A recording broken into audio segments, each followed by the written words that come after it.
This is John from Fruitful Acres. This is one of the elderberries. This is the area that we've already pruned.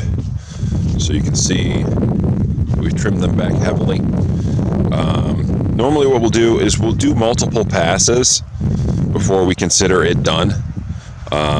We try to just go through and do the obvious and then move on to the next thing. After you get back into the swing of things, as far as pruning for the season, it becomes more second nature and reactionary. So you just come in here and cut and go. So we'll do an initial pass, and then from that point, we'll come back before we consider the season done and do a final pruning, depending on where we are and how we want to handle it.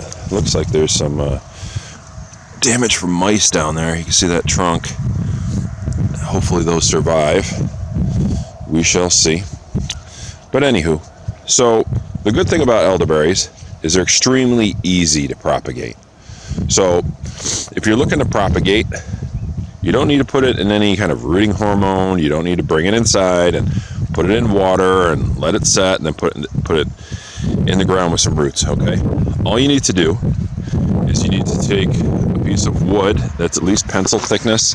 The thicker, the better. Let me see if I can find some. Okay, so right here. That's a nice piece of wood. I'm going to cut it right there. Grab it. Okay. So the good thing when taking cuttings is you want to assume that all these plants are directional. They have a top and a bottom, and they want to be stuck in the ground in that orientation. Hold on, I'm going to try to see if I can do this. So what I do is the part that's going in the bottom, I cut at an angle. The part that's at the top, I have flat. Now I have it at an angle because it'll be easier to slip in the ground, because all I'm doing is pushing this in the ground as deep as I can. And I want this flat at the top because I'm going to be holding on to it and I don't want to stab my hand. Plus I want to know the difference. Now, it should be fairly obvious if you're looking at it, depending on the wood, which is the thicker part would be closer to, it would be the lower part on the tree, right? Because usually the trunk is thicker and then it gets thinner as it goes up. And then it should be fairly easy, but not necessarily when you have it in a bucket with 50 other ones. And you want to quickly be able to determine. It's worth spending the extra half a second when you're pruning it to prune it at an angle. So that way when you're putting it in the ground, you don't have to question which side is up, okay? So we have our cutting and we want to propagate it. How are we going to do this? Okay. Well, we have some rows over here of areas where we had grapevines before. And I am going to find a gap. It needs a plant. Looks like this one could use a plant right here. I'm going to take this, stick it. Oh, I got the lens cap here. Grab that. I'm going to stick this in the ground and I'm going to push it down, straight down, ideally without snapping it. I got that in the ground and I'm done. That's all you got to do. It's very easy. Now, it may be hard to see, but we have rows of propagated cuttings.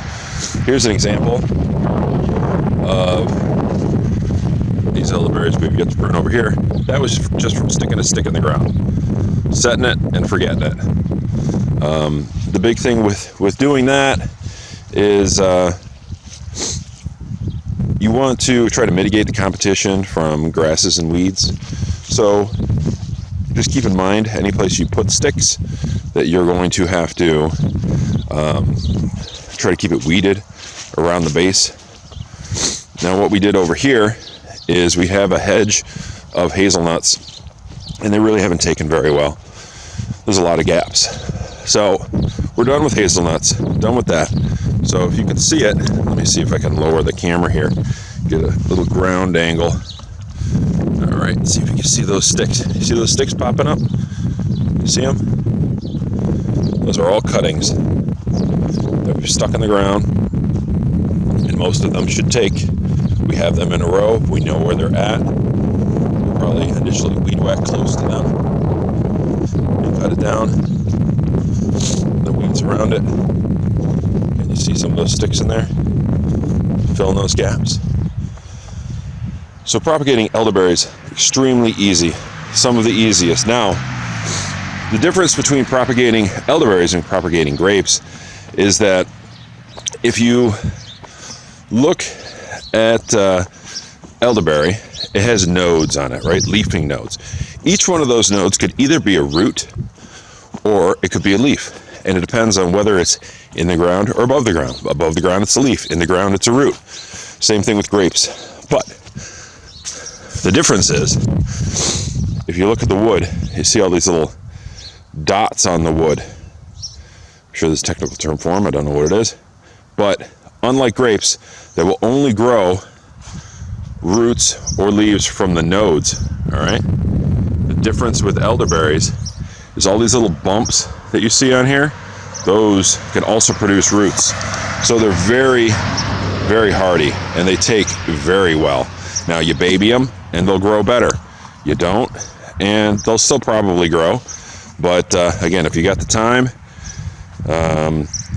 they're easy to propagate. Different varieties seem to grow all the same as far as the same process. We try to get cuttings from the strongest, healthiest trees to produce stronger, healthier, new elderberry shrubs. But that's how you propagate elderberries. Very, very easy.